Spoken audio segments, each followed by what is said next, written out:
Hello there, YouTube crew. I'm the real deal, and today we're going to be talking about Avatar 2. First things first, this movie is entirely too long for how little it develops characters and how basic the story is. They really could have done something special by getting characters right and developing relationships throughout the movie.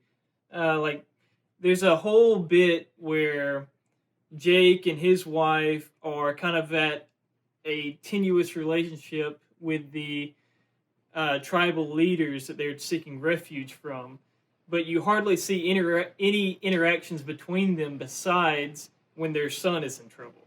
Their dynamic should have been one of the core building blocks of the plot of the drama of the movie, and it's just simply lacking. And I felt like the mother character, she kind of falls out of the movie during the middle portion of it, is only ever relevant kind of in the beginning and more so right at the end. I will say I was pleasantly surprised by the dynamic of the Colonel and his not really son. And that's not an actual spoiler because the movie has no interest in creating a mystery and intrigue between their relationship. You already know pretty much from the first scene that kind of mentions something that they are who they are to each other. They are who we thought they were. A big thing in the movie towards the end of it, or middle towards the end, is whaling. And I feel like James Cameron was trying to make a whaling scene bad, but honestly, the whalers are really cool. And they honestly weren't overhunting to at least what was shown on screen. They weren't really overhunting, so I had a hard time disliking the whalers. I mean, some bits toward the end when they're being at full-on villains, sure, but like before then, I had no real qualms with them. And in fact, I think the movie would be a lot more interesting, especially progressing the narrative into the third movie, if the whalers were part of a team that were actually not just stealing resources from the indigenous, but actually trading those resources that they're getting from the whales to specific tribes of the Na'vi that are more open to a relationship with humans. They could have been a really cool fold to the story and had a more nuanced approach to the conflict, especially moving forward into the series. All in all, like, I know a lot of people would probably just wait till Avatar 3. This movie's basically treading water. And of course, there's reincarnated Sigourney Weaver, who has this immense connection to the spiritual world of the Pandora. I feel like it'd been better if she got captured. I thought it'd been like when the kids are first endangered early on, I thought she was going to get taken because it seemed like her being taken in by the humans and figuring out what she actually is and her connection.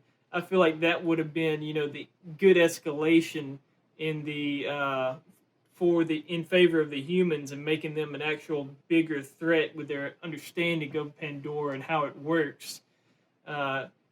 Leapfrogging them ahead of the Na'vi. That would have been an interesting way to go into the third Avatar movie. And I feel like, I was wrong for wanting it so early on, but like at the ending, I feel like the ending, the Colonel should have got her.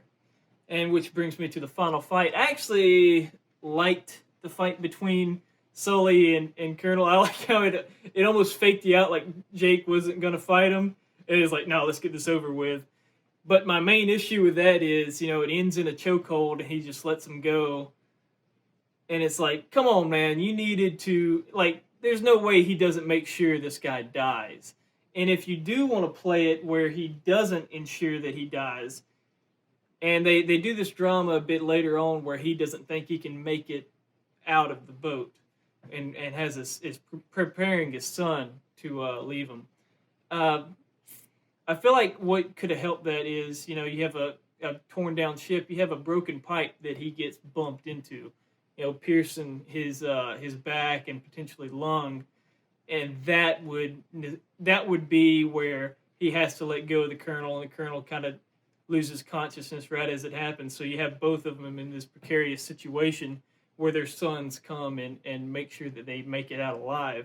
And like there's this whole thing with this animal that gives oxygen to people, but instead of giving it to the dad, they give it to the mom, which didn't make sense to me. It should have been Jake that got that, especially if they went with this injury that happened. Like that would have been just one, or actually two changes that would have justified a lot of what happened in those final moments. Also, I was a little peeved that the after the main fighting started, the the ocean people kind of dipped out. But I'll end on this. The movie is entirely worth it as a 3-hour VFX show fest full of underwater cinematography that just stunts on pretty much every other blockbuster out there.